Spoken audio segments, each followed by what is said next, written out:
1984 ജനുവരി 22 പുലർച്ചെ 5 മണിയോടെയാണ് മാവേലിക്കര പോലീസ് സ്റ്റേഷനിൽ നിന്നും ചെങ്ങന്നൂർ ഡിവൈഎസ്പി ഹരിദാസിന് ഫോൺ കോൾ വന്നത്.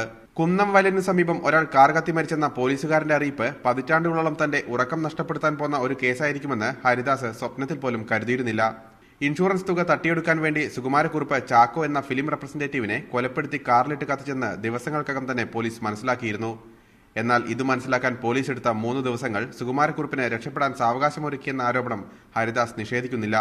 പ്രതിയെ സഹായിക്കാൻ ഉന്നതരുടെ സമ്മർദ്ദമുണ്ടായിരുന്നെന്ന ആരോപണങ്ങൾ അദ്ദേഹം പാടെ നിഷേധിച്ചു. സുകുമാരക്കുറുപ്പിനെ ഇടയ്ക്കിടയ്ക്ക് പലയിടങ്ങളിലും കണ്ടുവന്ന വാർത്തകൾ വരുമ്പോൾ ഹരിദാസും സംഘവും പുറകെ എത്തി. എന്നാൽ പലപ്പോഴും തലനാരിഴയ്ക്ക് സുകുമാരക്കുറുപ്പ് രക്ഷപ്പെട്ടു. ഹരിദാസ് പിന്നീട് ആലപ്പുഴ വിട്ടെങ്കിലും സുകുമാരക്കുറുപ്പിനെ കണ്ടതായി എവിടെയെങ്കിലും വിവരം ലഭിച്ചാൽ ദിവസങ്ങൾക്കകം ഈ പോലീസ് ഓഫീസർ അവിടെ എത്തുമായിരുന്നു. സുകുമാരക്കുറുപ്പ് ഇപ്പോഴും എവിടെയെങ്കിലും ജീവിച്ചിരിപ്പുണ്ടാകുമെന്ന് തന്നെയാണ് ഹരിദാസിന്റെ വിശ്വാസം. മരണം സംഭവിച്ചാൽ പോലും അതിനൊരു കേസ് വരും മിക്കവാറും. അല്ല, കേസ് ഒരു അൺഐഡന്റിഫൈഡ് ഡെഡ് ബോഡി എന്ന് പറഞ്ഞിട്ടുണ്ടെങ്കിലും വരും. അപ്പം അങ്ങനെ ഒരു കേസ് ഇതുവരെ വന്നിട്ടില്ല. ആ നിലയ്ക്ക് ഇതേവരെ ചിലപ്പോൾ മരിച്ചിരിക്കാനുള്ള സാധ്യത ഇല്ല എന്നുള്ളതാണ് ഇപ്പോഴത്തെ എൻ്റെ നിഗമനം.